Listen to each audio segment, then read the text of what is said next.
Hello, Internet, and welcome to episode 55 of the Deep Fried Neurons podcast. And I would not waste your time because I do the same thing in the intro and then in the introduction of the recording itself whenever I do an interview, and I realize that.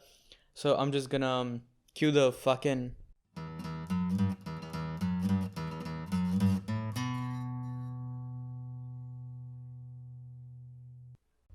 Hello, 10 people who listen to my podcast.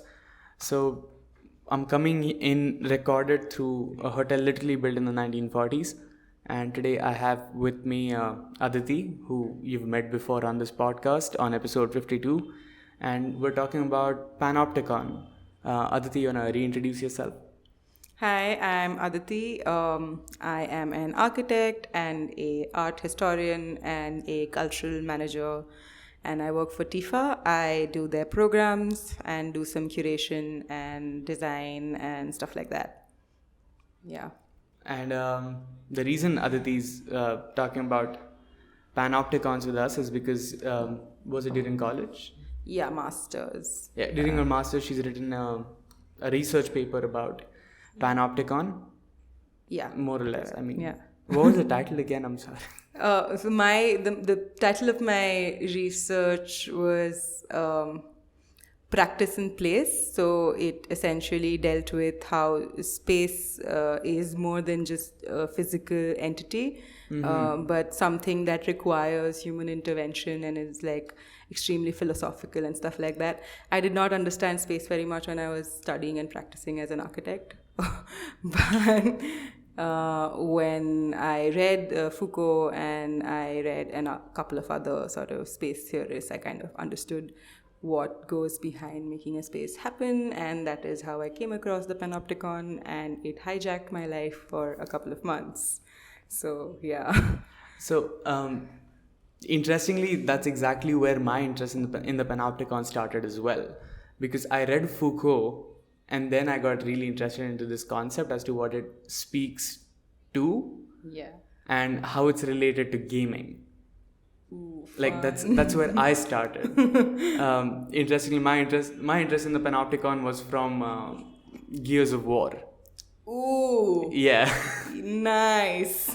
And then I read that Jeremy Bentham is the one who came across, who made the concept of the Panopticon functionally for prisons, so that we require the least number of guards and the most number of inmates at any given point. But that's not where he stops. He says that we could use this for mental health care institutions, hospitals, and schools. Yes. And that's where he threw me off a little bit, and I understand why Foucault was so skeptic about the Panopticon. Skeptic is an understatement. Foucault literally started that piece with with the plague. Yeah. Which is, so skeptic is quite an understatement. And it's not just schools and mental institutions and hospitals and things of that like, but this philosophy of having a space of this kind has also transcended to urban design to some extent. There have been a lot of designers and architects who believe in the philosophy of, you can call it multiple things. You can call it bird's eye view, you can call it surveillance, you can call it aerial view, whatever you feel like, but at the end of the day, they kind of speak about how you look at space and not practice it. And how sort of that forms like a layer of just visually creating a space and not physically creating it. I just realized we're getting ahead of ourselves. We'll get back to that. Yeah. I just want to explain to my audience what a Panopticon is. Would you like to do the honors? Okay, so physically, Panopticon is, imagine a tower surrounded by a donut, if you will. The tower has blaring lights looking into the donut. The donut has windows on the outer ring and on the inner ring, but the people inside the donut cannot look at what's happening in the tower, but the people in the tower can look inside the donut. So over here, the donut is where the inmates are kept, and the tower is where your officers or your whoever is managing the prison or school or whatever is kept. So it is clearly an attempt to segregate. Like Foucault puts it in a way, it's like you, instead of creating a community, you want separate theatrical elements of each and every inmate, so it is easier for you to look at them. He goes to the extent of saying that it should be to a point where it doesn't even matter if someone is in the tower. Just the fear of someone being in the tower should be enough. Exactly. But Bentham put it that way. Like, it wasn't that Foucault made that up in his mind. No. Is that Bentham actually created the architecturals? Yeah. Which Bentham, I'm not sure. Was it Jeremy Bentham? Jeremy, yeah. There is dispute as to like which one of the Benthams came up with it. Apparently Samuel Bentham came up with it, but Jeremy Bentham explored the idea further. Yeah, as far as I know, the actual structural design, which is quite complicated, was devised predominantly by Jeremy. But I could be wrong. Like, if I'm wrong, please tell me. So yeah, maybe it was conceptualized by his brother, and then he sort of worked on it, because it's a extremely complicated architectural marvel, if you will. Yeah. So one of the first interactions I had with the concept of the Panopticon is in like my class of criminology. And basically the point of that being, they gave us the example of a prison made in, I think, Serbia. I'm not sure. Eastern Europe for sure. And the way this prison was made was that literally a watchtower in the middle, and all the inmates' cells were angular so that the watchtower could look at that. Yeah. And there were 5 blocks of those. Yeah. So that they could watch it. For example, one place where my viewers might have seen this is the first Guardians of the Galaxy. Yes. Yeah. Yes. True. That's exactly a Panopticon. Exactly. Yes. That is it. Yes. So when it comes to that, does that speak that Panopticon is exclusively a device of the state to control? Like, would you think that's a fair statement? I think it is so much more than that. It could, to begin with, it could be a device for the state to control. But as a spatial module, I feel it's just like a device to insinuate control without having actual control. If you sort of get the drift of that, it's kind of like when you're giving an exam and there's a teacher around, and just the idea of having the teacher around, say the teacher is sitting at the back, right? And the idea of having the teacher around makes you not want to cheat, even if the teacher is sleeping or is like absent-minded or whatever. I think this is the spatial equivalent of that. So it may have started off as a very conscious effort for state control, but I think as a spatial, philosophically spatial element, it has turned out to be segregational more than anything else. It's just a mode of segregation. It's a mode of sort of, which is why I said it has deep sort of effects into how we look at urban planning now. But we can go back to that later. I don't want to digress right now. I don't mind getting into it right now, actually. So I understand why prisons need a Panopticon. I don't understand why schools or hospitals do, for that matter. Because security concerns in these places are not as great as prisons. Correct. Not to say that they're not important at all, but it seems like if the entire point of a Panopticon is to make you feel like you're being watched, even though you're not, then it feels like that's a method of control. It is. Exactly. It is. So, why did it delve into urban planning so far? So it is very interesting. Again, from whatever I have read, it caught on as a philosophy. And the philosophy had different names. Like in urban planning, for that matter, it could possibly be looked at as a bird's eye view. So this brings me back to the other part of my research, which included the Panopticon, which was on a book called The Practice of Everyday Life, which is by Michel Dissertot. I am probably screwing that up, but correct me if you can.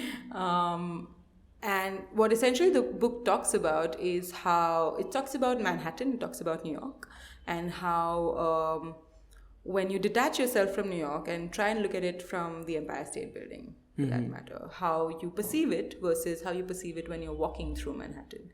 And the argument that this book makes is that when you are actually walking through Manhattan, you are practicing the place, which means you are forming the space around you by walking through it. As opposed to that, when you're looking at it from the top, you are looking at a place, not a space. So this theory sort of combined with the theory of Panopticon made this disastrous little cocktail, which I'm going to be maybe, I don't know if a lot of architecture buffs listen to your podcast, but I could get trolled for this, but someone as talented and famous as Corbusier also sort of he go ahead. I mean, nobody's stopping you. So I found out very recently that he actually was making city plans for Mussolini, which broke my heart. And made sense at the same time. But yeah, so another example about this that I found out through a bunch of archives was when I was studying Chandigarh. So Chandigarh, if you do or do not know, it was built by this dude from Switzerland, Corbusier. So Corbusier is like this architecture poster boy. Nehru wants to build a city that is like the new chapter in modern Indian history and this and that. So he calls Corbusier to make the city. And at some point, a lot of things happen. At some point, Corbusier gets kicked out because of the way he suggests housing. And there is a bunch of archives which say that it was because he suggested housing in like a panopticistic manner, which is why, because he did believe in a certain sense, like if you do read a little bit of his philosophies, he believed in a certain sense of segregation and hierarchy, if not in within individual families, but within housing or whatever. I like to look at it from the perspective of a good planner and not someone who likes to segregate people, but shit man, this opinion is going to get me so much hate. No, but just to add credibility to your opinion, the way Chandigarh is designed now is that there are city circles everywhere. Correct. Right. They look like at any given point, God forbid, if the state needs to take over the territory, there is a perfect place to be a sniper to be placed. Exactly. And at a high range place, looking at the entire street corner in all four directions. So here is when visibility comes in. When I'm trying not to be technical over here, but when the focal point has visibility and the periphery doesn't, that is where your trouble begins. And now I want all of you all to think about how your cities are designed and who is getting visibility where. Are you in your building or your house getting visibility, or is someone at the chalk getting the visibility? That sort of helps you figure out what side of the Panopticon surveillance spectrum you lie. And you will be surprised by the amount of times you can't see things, but things can see you. It's astonishing and amazing, and not something that you find in stuff that is built organically.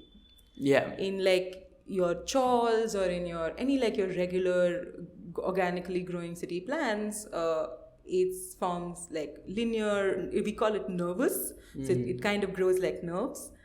which means everyone gets access to the central spine, and everyone can look at it. The spine can look inside, and then you can take your measures to hide yourself. But ever since we started planning, again, I might get hate for this, a lot of it, but ever since we started planning, and it's not something, I feel like it's not conscious. I have a feeling that it's not, at this point, it's not even like, oh, I want to build it like a Panopticon, or I want to build it for segregation. It is just how we look at things. It's just how things are meant to be for us, which is what I find very interesting into how things have been passed on to us. So sort of a parallel to this, not necessarily a parallel to this, but sort of a parallel to the same, is that, like you mentioned how we're gravitating towards this direction knowingly or unknowingly. I feel like that's not how it is. I feel like it was very obvious in the beginning. Yeah. And eventually the state sophisticated its manner of like building this. Not just the state, anybody who has the capital to like invest in the building. It then starts affecting pedagogy, and then you learn stuff without knowing why you're learning it, and then you do it.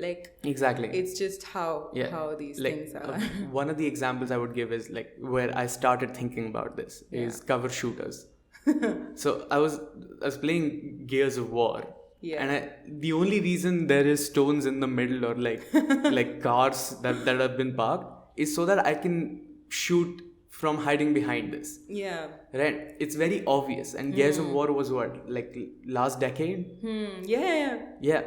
After that... shit, it's old, man. Yeah, I know. Oh my god. Not just Gears of War, but like any cover shooter that you'll think of. Even that game that was set in Dubai, I forget its name. All of them, like these buildings that have tossed over, you know that the reason that this rubble is arranged this way is because I'm going to shoot around it. Yeah. But as the gaming industry progressed, by say Red Dead Redemption 2 that came out, or GTA for that matter, all of that feels very natural. Yes. But the essential element of keeping a cover shooter as to how the furniture is arranged or how the traffic will stack up when you start a shooting in the middle of the street will be in the form of a cover shooter.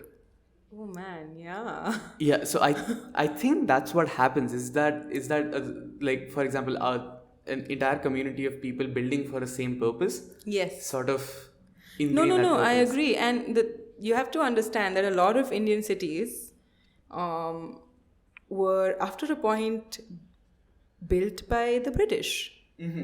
And this concept came and was like nurtured and grown in Britain. Yeah. Like it came from, and like a lot of like there's a prison facility in Port Blair, which was made during the British rule in India, which was made exactly on Jeremy's footprint, like exactly the same design.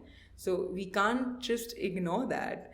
I mean, like, and this is not some conspiracy shit. This is just like stuff that actually happened. And this is why I say it seeps into pedagogy. Because we're talking about a time where pedagogy was governed by people who were building surveillance, who were like specifically in this colony or specifically in colonies, right?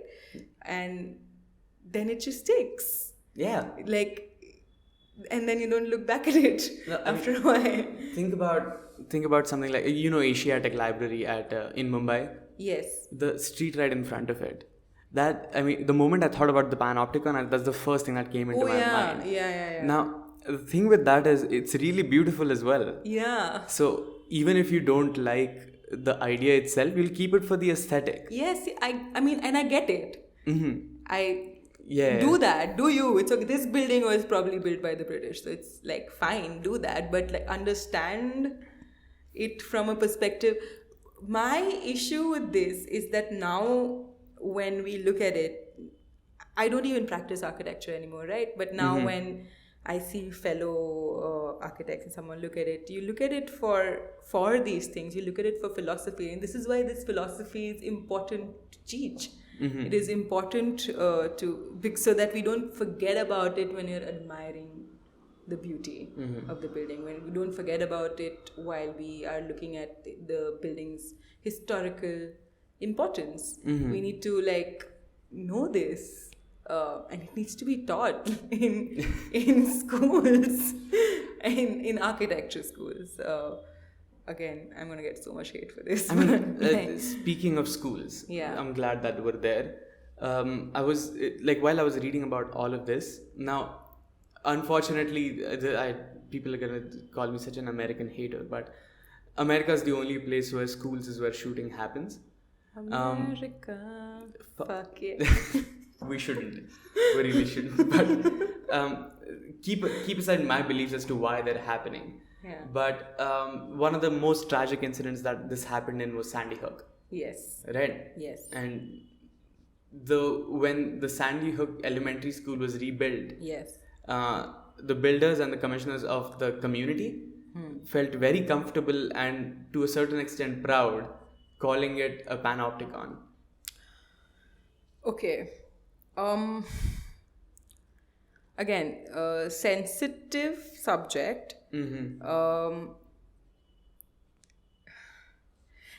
Yes, space has a lot to do with security. But I'm sorry, it is a school. I don't know how else to put it. I understand that you want to build space so that it is it takes care of the. But who? Okay, now I want to understand something because I haven't read this or seen this. Who is in the outer ring and who's in the inner ring again? Of the school?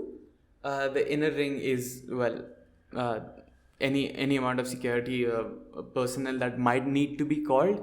Anybody with the authority to do that. And children are in the outer ring?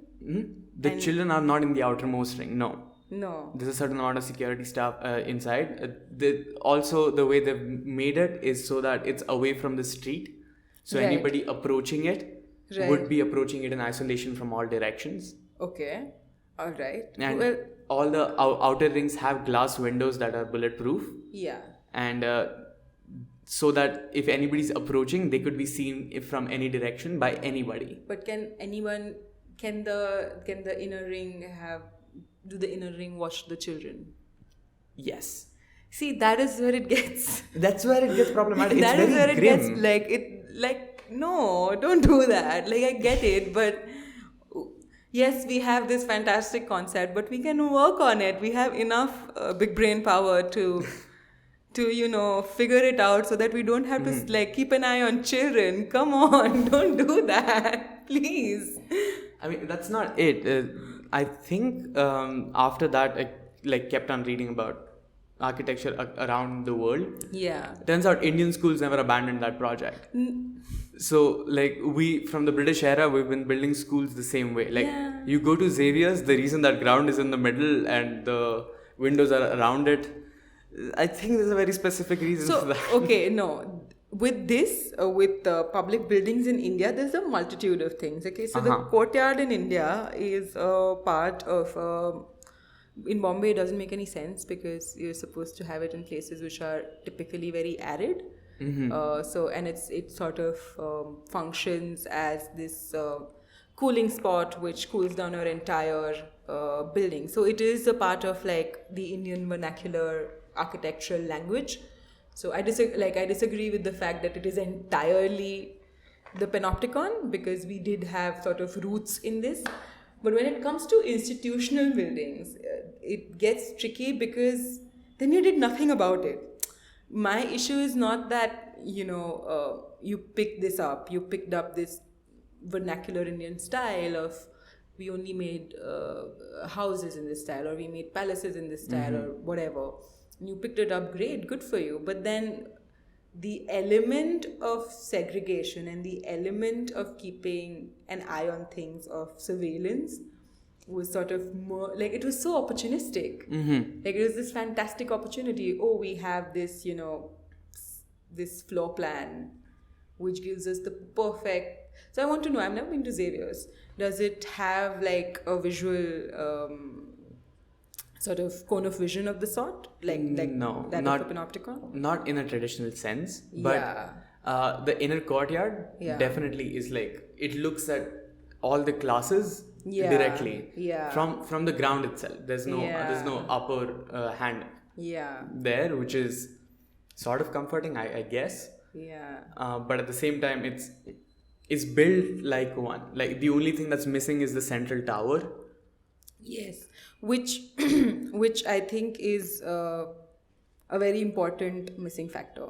And it's good, like, fantastic. We didn't do that, but I feel like this institutionalizing something like the Panopticon has a lot to do with the idea of Panopticon being propagated by the British, but also certain elements from the way we built. Like, I probably need a courtyard in Rajasthan. I may not need a courtyard in Bombay. Because it's gonna rain, and then I'm gonna have to figure out how to drain it out, and then, like, it's like, why are you doing this to yourself? It's like plain common sense.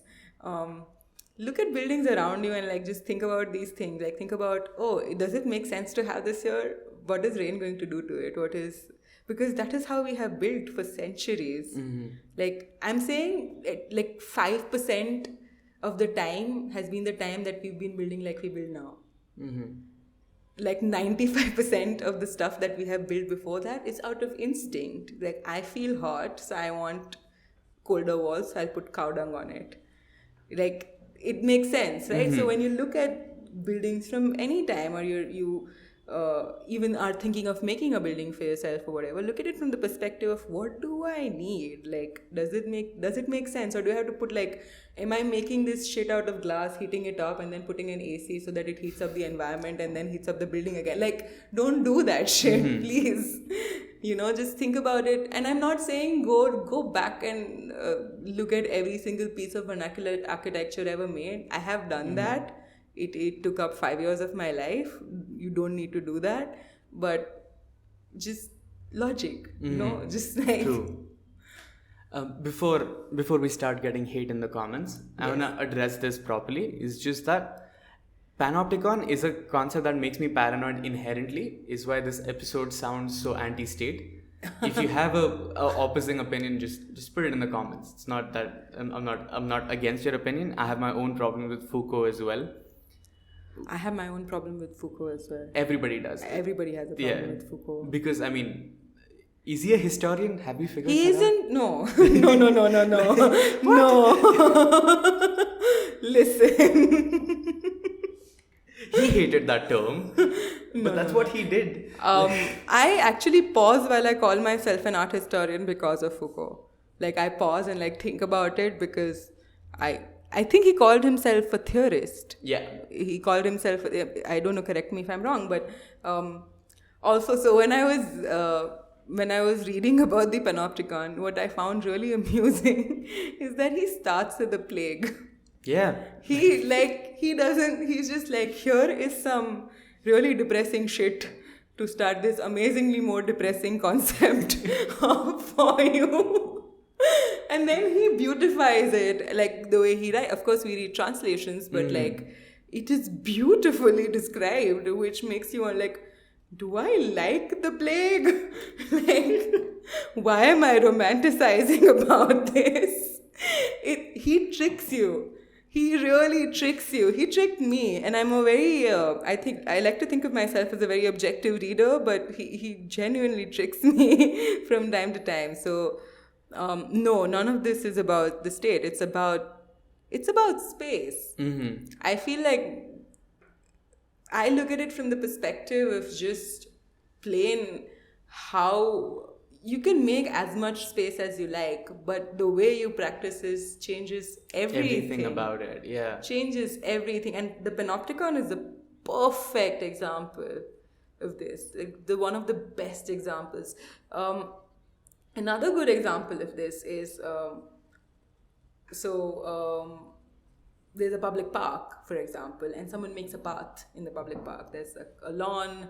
Also, by the way, just a quick side note, the lawn is also like a horrible sort of way of showing affluence, and historically has been like it does nothing for the environment. It does nothing for anything. The lawns are basically shit. I'm sorry. They do nothing for nothing. They'll just be like, oh, I have this much money. Here, look at my lawn. Lawn is like, this is how much land I can afford to waste. Yes, correct. But we still have it and like still enjoy it and whatever. So if someone makes a path in a lawn, right, and there's hundreds of people taking that path every day. One day, someone's like, there's too many people on this path, I'm going to just walk on the lawn, screw that. And then people start walking on the path that this other guy is taking. When he walks, he makes another path. He sort of crumples the lawn, the shape of the lawn is changing, some of it scrapes off, you can visibly see another path. This is an example of how practice changes space. You cannot dictate what an entire populace is going to do with your city or your design, which is a very difficult thing to snap out of, even as a designer. It is such... I don't design buildings anymore, I design exhibitions. And I try to do it in a way that sort of... So when I first started out, I used to give people ways to navigate it, but and it's so, because you're compulsive about it, you're like, okay, this is something that I have made, I want you to look at it like that. But now I just gave up. I've kind of been like, no, listen, you do you, it's okay, because otherwise it's just gonna mess with my brain for the rest of my practice, and it messes with a lot of designers' brains, this whole my client is asking me to do this bullshit. Yes, he is, she is. They are going to do that. You have to I get it. I get the frustration. I felt the frustration, but they have to live there. You have to I understand it's your baby. I understand you're the designer, but and I know that it is difficult, but at some point you have to also get that you are not going to sleep here every day. Someone else is. So what they want to do really, really matters. So, I mean, this is a slight of a tangent, but one of my architect friends told me that the reason, when they're getting ahead of themselves as to how the space they create is going to be used, and they get a little frustrated about that, they just think of am I becoming Howard Rourke from Fountainhead? Is the worst character ever. Oh my god. And seriously. The surprising thing is I've never met an architect who likes Howard Rourke. Who likes him? I want to meet these people. Soon. Anyway, we're getting a little off topic. Now, there's a last part that I really wanted to cover, and it's just a seed I want to put into my audience's brain, is that a Panopticon cannot be achieved without making an actual Panopticon. Yes. Because I've been looking at CCTVs, for example. Yes. Okay. So I was in Britain for some time, and when I was there, it was, I don't know if this is still true, but it was supposed to be the most surveilled country in Europe. Wow. So when I opened my window from my house, which is on the first floor, there is a street lamp next to me with a CCTV camera on it, which sort of does a whole 180 all day long, can kind of look inside my window. If not, my window can actually look into the front yard of my neighbor. So, and there were so many of these, and it was because I am from here that I didn't notice it. Sorry, that I did notice it, not that I didn't notice it. But if you I have a lot of British friends who just sort of didn't care about it. It wasn't something that was oh yeah, the camera is there for safety. But for me, who has grown up in a small town in Gujarat and never dealt with any of this, there's a camera next to my bedroom window. That is messed up. That is really, really messed up. And if you so I lived in a very small town. I mean, not really a small town, but a relatively smaller town than compared to London, which is called Nottingham. And there was one time when I was doing my research on the Panopticon, where I did a little round of my university campus, which is huge, has a lake in the middle, and there are cameras sort of looking down at the lake. And like the cameras are like on this height and stuff. So yes, this shit happens a lot in universities, in like, why do you need to surveil the lake? What is going to happen? What are the swans going to do? Like, why do you need to do this? I get it if you're looking at classrooms or galleries, stuff that has, but this is like I get security, but there has to be a better way. Come on. I know this is a dumb place to take this to, but now my audience has one more answer. It's like, where does Radiohead's music come from? This is it. Yeah.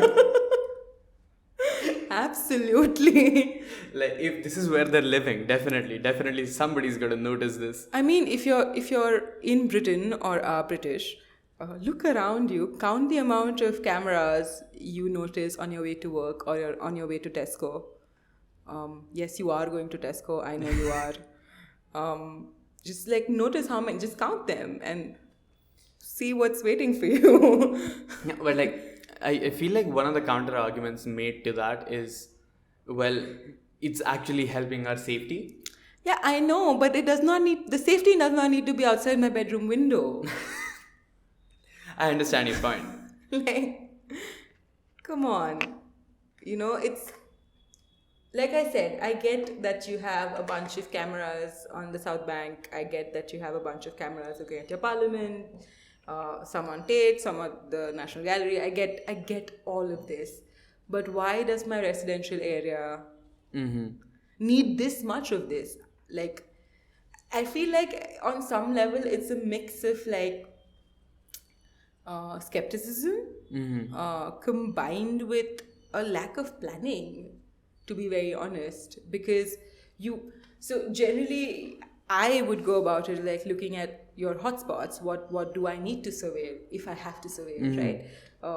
And then making sure that my cameras are only surveilling that. But when you combine that with the emotion of, but stuff could be happening over there too at the back, you kind of want the camera to move 180. Yeah. So it's a combination of like paranoia, skepticism, and like, screw the planning, I'm just going to have cameras everywhere. Everyone needs to be looked at, stuff like that. So it's something that needs to be, and we all know what mass hysteria and mass paranoia can do. Yeah. So it's just something that needs to be looked at a larger scale, at a larger perspective. It needs to be looked at. And this is why having panopticons at schools is horrible, because you're like raising children to believe that they need to be looked at all the time to be safe, which is ridiculous. Like, it's a thought that's disturbing to be comfortable with. Yeah. That's it, nothing else. I mean, I understand that in the long run it might actually turn out well for us. It just looks like something that could be abused very easily. Like, very, very easily. And also, I feel like this is the worst time for me to talk about this, because this is where I'll come with the hardest bias, because I just read a bunch of Foucault. I just read Edward Snowden's book. Ooh. And like, along with that, I've been reading like, where did Minority Report come from, and I read Aldous Huxley right before that. So that's a good reading list. I'm on my list to like be on every government surveillance list. Like, do we need I do not read these books back to back, just if anyone's listening. Too late, you're on my podcast twice. So that's why we also, the way we joke about it on the internet, I understand that this generation is at least worried, but I feel like that's a joke that will die out by the time like Generation I takes over. Yeah. Like, my FBI agent crying over my crush rejecting me is a good meme now. Yeah. But we see what the point is behind it. Yeah. I feel like when that meme dies, that would be a sad thing, because you'll be comfortable being looked at like forever.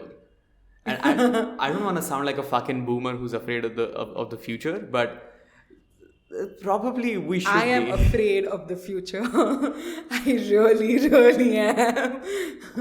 Don't boomer me. No. Think about the fact that recreational oxygen is already a thing.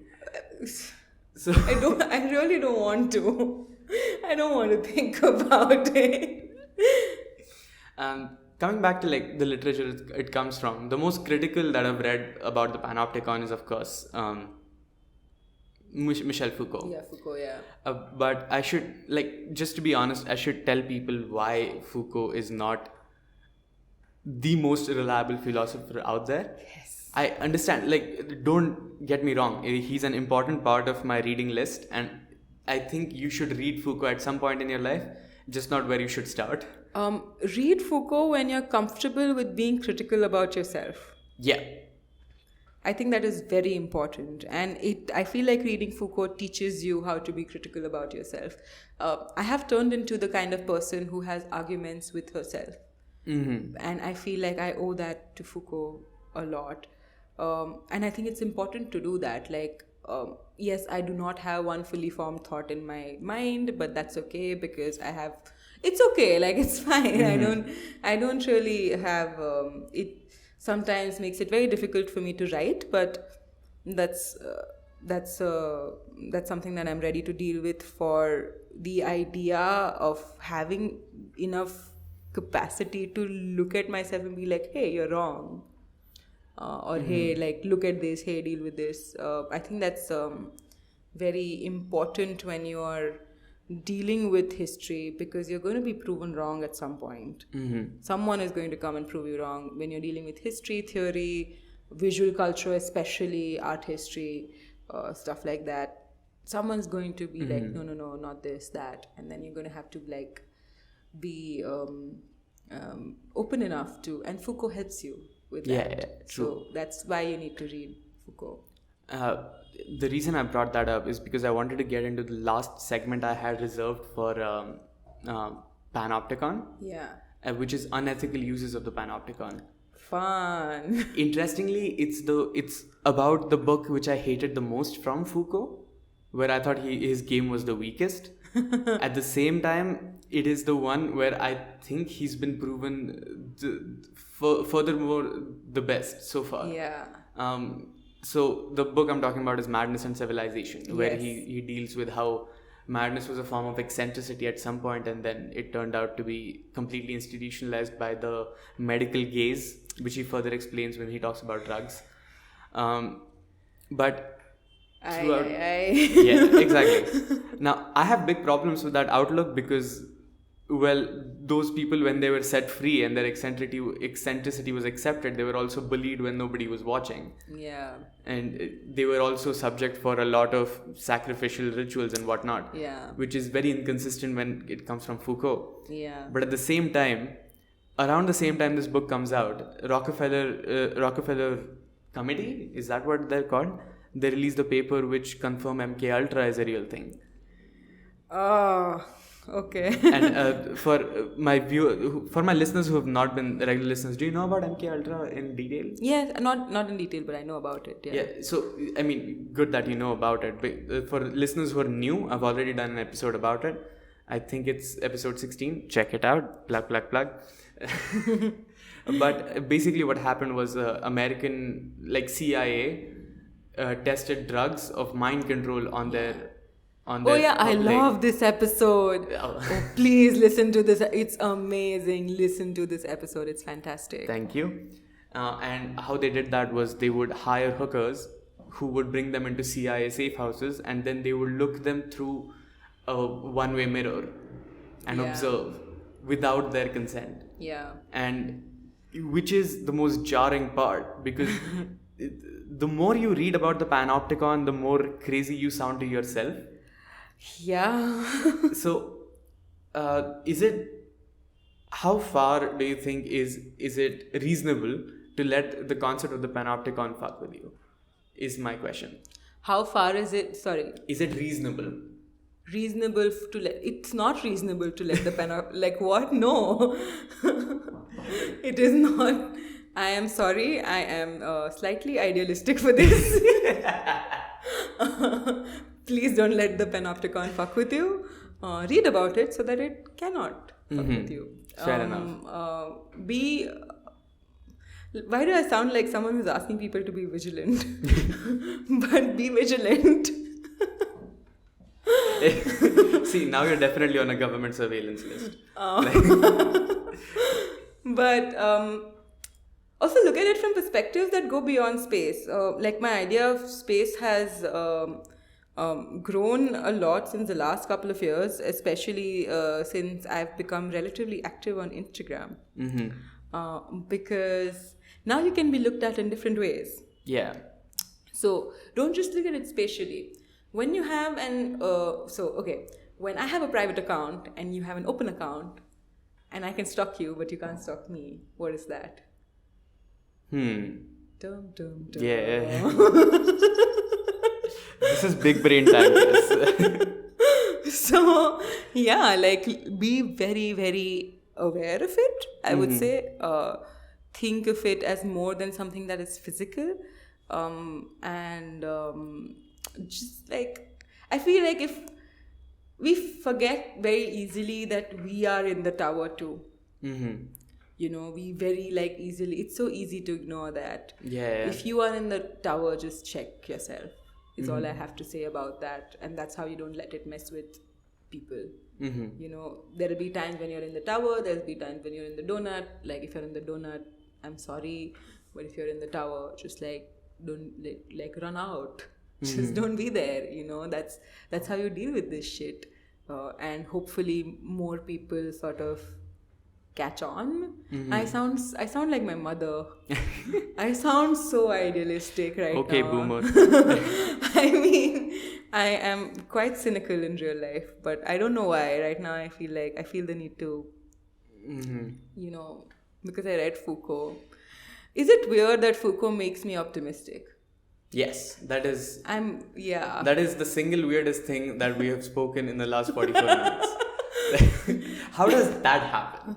Like, I don't know. My brain's wired a little off, I guess. I don't know. Like I was like, oh my god, this is so sad. I need to bring in some happiness in this life. Like I need to be slightly optimistic here and like train my brain to. That's what studying history of art does to you.